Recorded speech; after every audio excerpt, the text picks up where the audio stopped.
अस्सलाम वालेकुम। मेरा नाम मुक़द्दस भट्ट। इस वीडियो में हस्बे रवायत आपके साथ मैं क्रिप्टो मार्केट की ताज़ा तरीन जो न्यूज़ अपडेट्स वगैरह मैंने लर्न की होती है वो आपके साथ शेयर करूंगा, साथ मेरा तज़िया भी। अगर आप स्क्रीन पर नज़र डालें तो बीटीसी की प्राइस अगेन ऐसे आपको लगेगा जैसे ट्रेडर बिल्कुल एक्साइटेड नहीं है और ट्रेडिंग आपको बिल्कुल बोर नज़र आ रही है। लेकिन आल्ट कोइंस में आल्ट कोइंस की मार्केट जो है अभी भी कहीं ना कहीं टोकन जो है वो कोई 20%, को 25%, कोई 30% जो है वो पंप कर रहा है। बीटीसी की प्राइस अगर आज रात आज बुध है, मैंने आपको बताया था मंडे को कि एफओएमसी के जो मिनट्स हैं वो रिलीज़ होंगे और रात को आपको बीटीसी की प्राइस में वोलेटिलिटी नज़र आ सकती है। एन मुमकिन है बीटीसी की प्राइस अपनी इस लोकल बॉटम तक जो है वो दोबारा टच करे इस सपोर्ट को, जो कि 29,400 की बनती है। अगर इकोनॉमिक डाटा अच्छा आता है तो अगेन बीटीसी की प्राइस ये 31,400 की रेजिस्टेंस को फिर टेस्ट करेगी। अगर ये रेजिस्टेंस ब्रेक हो जाती है तो नेक्स्ट रेजिस्टेंस जो मुझे नज़र आ रही है वो 32,400 की प्राइस है, और अगर वो भी ब्रेक हो जाती है जिसके चांसेस कम हैं तो फिर बीटीसी की प्राइस जो है 32,400 से 40,000 की रेंज में ट्रेड होती हुई आपको नज़र आएगी। ये ग्लास नोट का एक चार्ट है, मैं आपके साथ शेयर करना चाहता हूँ। बड़ा इंटरेस्टिंग इसमें डाटा है बीटीसी की प्राइस के लॉन्ग टर्म उसका आउटलुक देखने के लिए कि आइंदा खसूसन ये हाल्विंग तक क्या बीटीसी की प्राइस जो है वो हो सकती है, क्या बीटीसी की प्राइस नीचे डंप हो सकती है या नहीं। उसका जायज़ा लेने के लिए अगर आप ये लॉन्ग टर्म होल्डर की पोजीशन चेंज का चार्ट देखें तो ग्लास नोट के रिसर्चर कहते हैं जी कि पिछले 600 दिनों में जो बिग वेल्स हैं, जो लॉन्ग टर्म होल्डर्स हैं, उनके पास जो बीटीसी है तकरीबन 1 मिलियन उसमें इजाफा हुआ है। अगर आप ये देखें, ये उन्होंने हाईलाइट भी किया हुआ है, पिछले तकरीबन 1.5 साल से यानी जनवरी 2022 से मुसलसल जो लॉन्ग टर्म होल्डर्स हैं, लॉन्ग टर्म होल्डर्स से मुराद कम से कम जो साल 2 साल या ज़्यादा देर टोकन्स को होल्ड करते हैं। और ये लॉन्ग टर्म होल्डर जो हैं ये ज़्यादातर मतलब 5 साल 10 साल का माइंड में रख के बैठे होते हैं।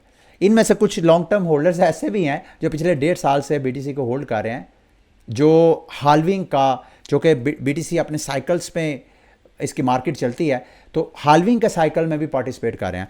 तो इसमें इंटरेस्टिंग, इस चार्ट से इंटरेस्टिंग डाटा क्या निकला है कि इस वक्त जो बीटीसी के लॉन्ग टर्म होल्डर्स हैं उनके पास बीटीसी की जो टोटल सप्लाई है वो 14.47 मिलियन है।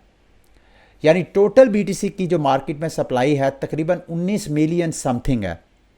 19 मिलियन में से 14 मिलियन आप समझ लें कि लॉन्ग टर्म होल्डर्स के पास है, 4 मिलियन ऑलरेडी बीटीसी लॉस्ट है, मतलब ऐसे वॉलेट्स में पड़ा हुआ है जिन तक कोई एक्सेस नहीं है किसी की, जो अभी तक जब से उनके वॉलेट्स में फंड गए हैं वो अभी तक कहीं मूव ही नहीं हुए, तो उनको लास्ट यानी गुम हो गया वो बीटीसी। तो 14 और 4 18 मिलियन तो ये समझ लें कि लॉन्ग टर्म होल्डर, बाकी कितने 1-2 मिलियन बीटीसी जो है वो ट्रेडिंग के लिए अवेलेबल है। तो लॉन्ग टर्म के लिए ये एक पॉजिटिव न्यूज़ है जो मैं आपको चाहता हूँ कि आपके साथ शेयर करूँ। इस चार्ट को देखते हुए मेरा अंदाज़ा ये है कि बीटीसी की प्राइस ज़्यादा नीचे डंप नहीं करनी चाहिए, जितना नीचे डंप, क्योंकि ये जो माइनर्स होते हैं इनको माइनिंग का रिवार्ड मिलता है, ये मार्केट में सेल प्रेशर होता है बीटीसी की प्राइस की तरफ। अदरवाइज श्रिम्स ऐसे बीटीसी वॉलेट जिनके पास एक बीटीसी से कम की अमाउंट पड़ी हुई है, उनके वॉलेट्स में भी, उनके बैलेंस में भी इजाफा हुआ है। तो श्रिम्स और ये लॉन्ग टर्म होल्डर्स, इनके वॉलेट्स में बीटीसी जो है वो एक्यूमुलेट हो रहा है, वो अपने पास बीटीसी जमा कर रहे हैं। क्यों कर रहे हैं? वो बीटीसी की हाल्विंग के साइकिल का वेट कर रहे हैं कि बीटीसी की प्राइस दोबारा जो ऑल टाइम हाई की तरफ जाए।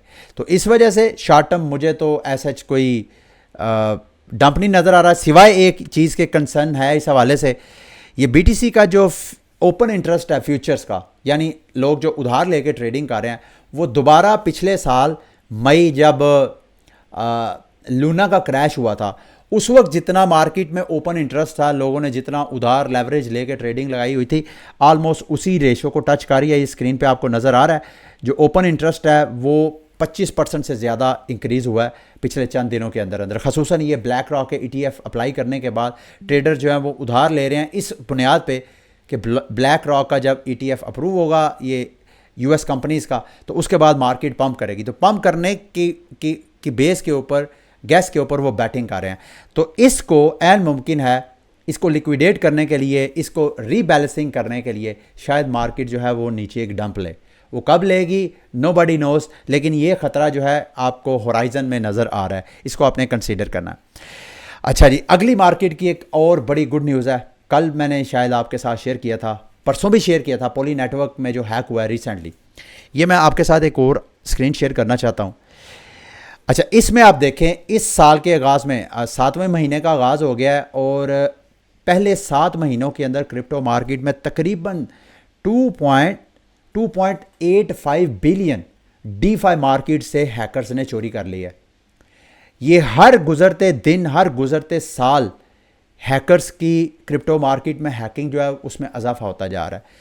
ये जो अभी लेटेस्ट डेवलपमेंट हुई है, मुमकिन है मार्केट में एकदम ये जो जिस वजह से डीफाई में हैक्स वगैरह होते हैं, एकदम मुझे ऐसे लगता है कि सारा सीन चेंज हो सकता है अगर वाकयातन जिस तरह ये डेवलपर्स ने किया। ये इथीरियम के 2-3 डेवलपर्स हैं, इन्होंने मिलके इथीरियम का एक नया स्टैंडर्ड इंट्रोड्यूस करवाया है ERC 7265, जिसको ये सर्किट ब्रेकर बोलते हैं।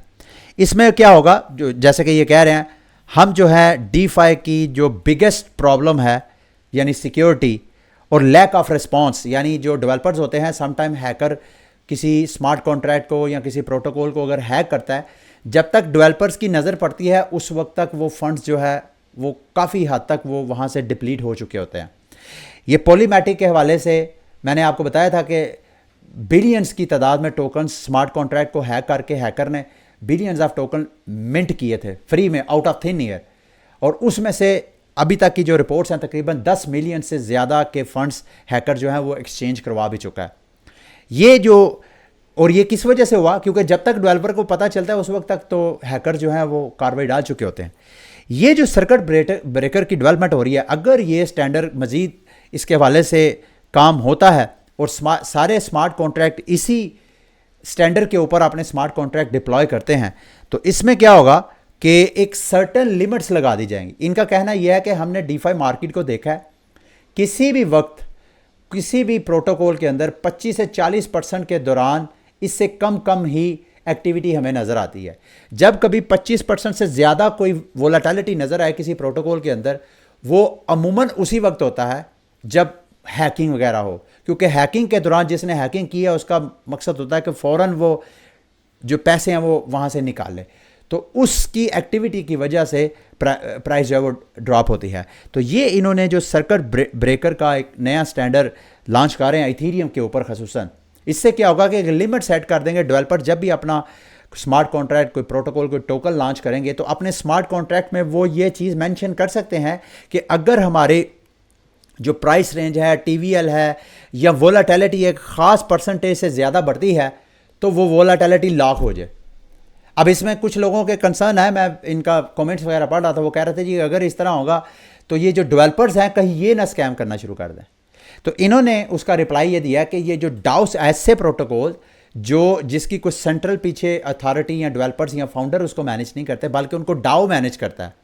अगर तो डाओ अपने स्मार्ट कॉन्ट्रैक्ट में, ये डाओ क्या होता है, डिसेंट्रलाइज ऑटोनोमस ऑर्गेनाइजेशन, मतलब इसका मकसद ये है कि जो उस टोकन के मालक होता है उसका डेवलपर या फाउंडर नहीं होता, बल्कि जिसके पास वो टोकन होता है वो उसका डिसीजन मेकर होता है, वो उसका फाउंडर और मालक होता है। यानी जो ऑनरशिप की अथॉरिटी है वो डिसेंट्रलाइज हो जाती है।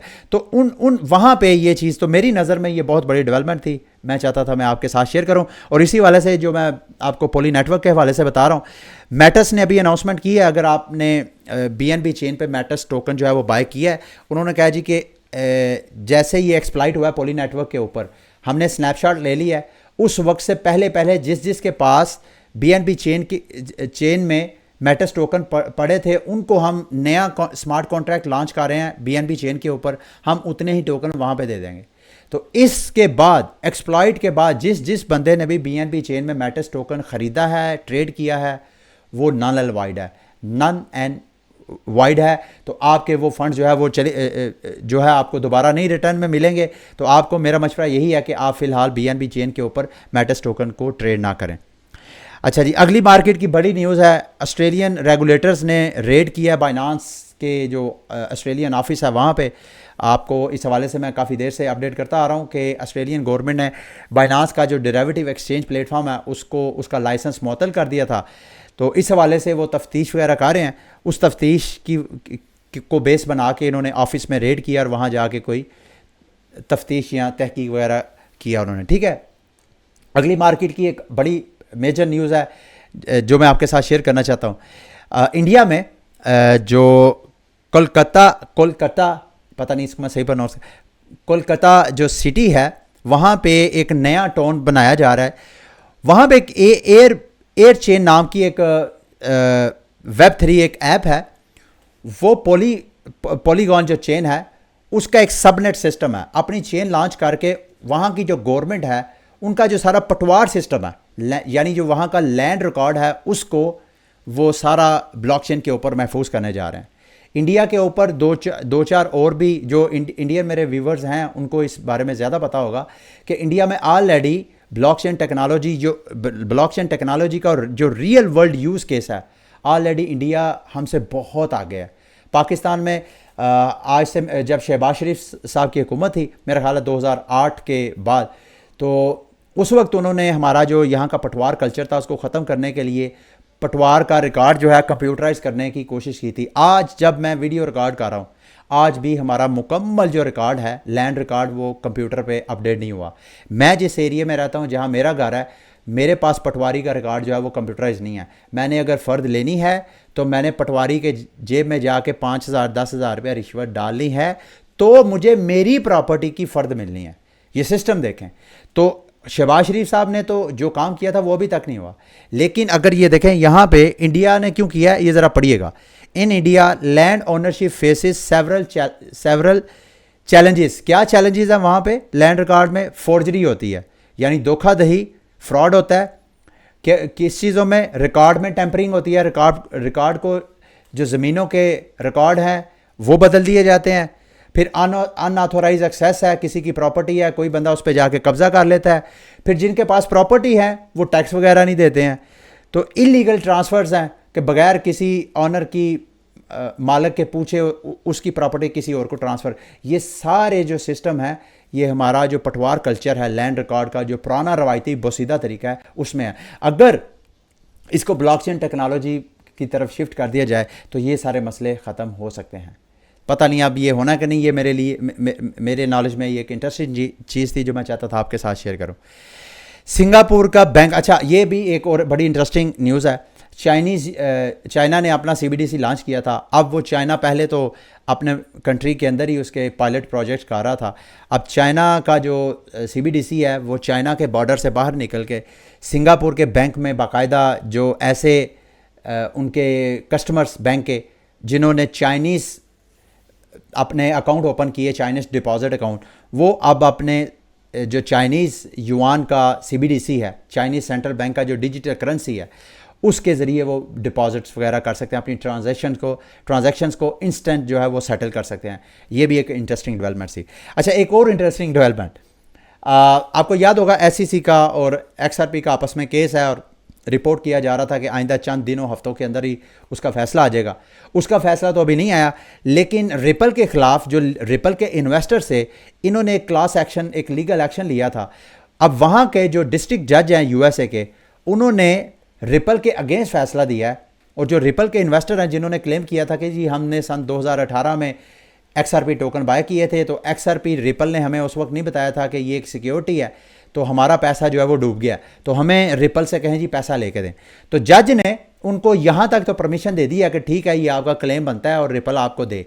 लेकिन जज ने साथ ये भी कह दिया कि ऑलरेडी जो XRP और SEC का जो केस चल रहा है उस केस के फाइनल सेटलमेंट तक आपको वेट करना पड़ेगा। अगर तो XRP के अगेंस्ट फैसला आता है और XRP जो है एज अ सिक्योरिटी डिक्लेयर होता है, तो ये जो जितने इन्वेस्टर थे जिन्होंने क्लेम किया हुआ था, जिन्होंने कानूनी एक्शन लिया था, इन सब को फिर अदालत जो है वो रिलीफ देगी XRP से लेके। अगर XRP केस विन कर जाता है तो फिर मेरा ख्याल है इनका वैसे ही नॉन अवॉइड हो जाएगा।